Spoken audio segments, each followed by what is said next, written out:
He said he didn't agree with everything. That is true, but because of our friendship, he's been upfront with me along the way. He has given me his counsel and advice, which I have sought, even when he didn't think it was his place, but I've asked him.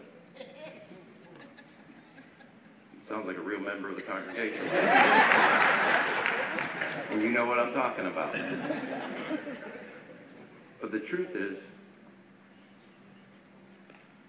I did not think it was right that half our kids were not getting a full day of kindergarten. Because the very kids were only getting 2 hours a day where the kids that needed 7 hours a day. And the system was not making sure. Now, the most important thing I'm happy about, what we're going to do finally going forward, is if you earn a B average in our high school, community college is going to be free. No parent to go into the poorhouse trying to give their kids a shot at the American dream. I would not be standing in front of you if it wasn't for the love of my parents and the education I got. Why should a mother or a father take a second job or a second mortgage just to give their kids a shot at being something and doing something? And we allowed for too long our community college to be a continuation of high school rather than on the path to a job and a career. Now, I always joke with the president, you take every one of my ideas, and they look better when you say them. I couldn't be prouder that he came here and looked at what Chicago Star Scholarship's doing and said that's the model we want to make for the country. But I told him one thing. Here in Chicago, we're going to make sure the American dream is alive for everybody, not some. Yes, we got a rising graduation rate from high school. It used to be you could talk about kindergarten or high school. We're going to be the first city in America that talks about pre-K to college, and we're going to do everything in our power to make sure it happens.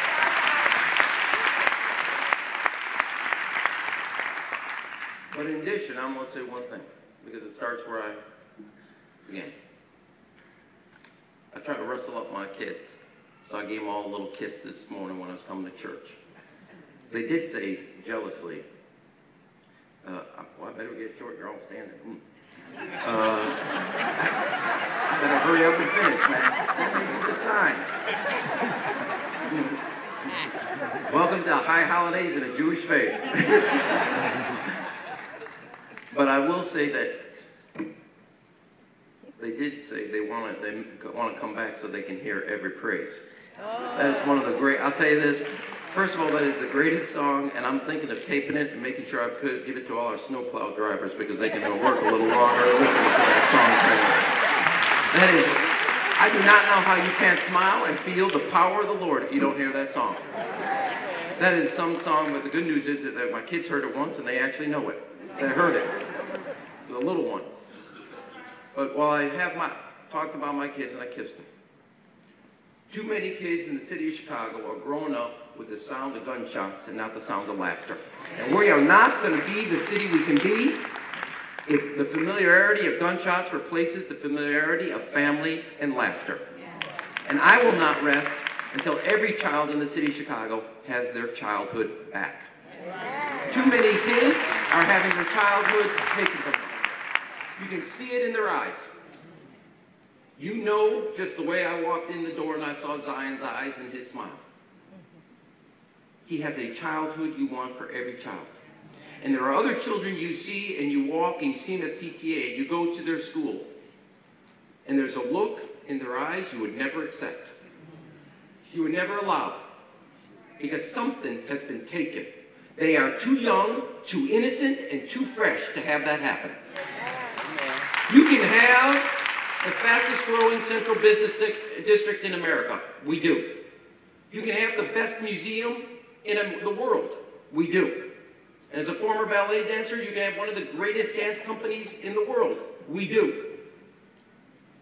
But if some of your kids are growing up where they know death before they know life, we will never be the city we can be. And the only way to be the city we can be is all of us pulling together, picking our North Stars, doing what's necessary just like this church does. Because the warmth and strength of this church doesn't just exist on Sunday mornings. I know it firsthand because I feel it every day. The strength of our city is because these doors have opened, and the warmth, strength, and character of this church made up by this congregation is felt out on the streets of the city of Chicago every day, 24/7, 7 days a week, 365 days a year. And if we're going to be the city we're going to be, is that every one of the children of Chicago are known as Chicago's children. They are not Woodlawn's children.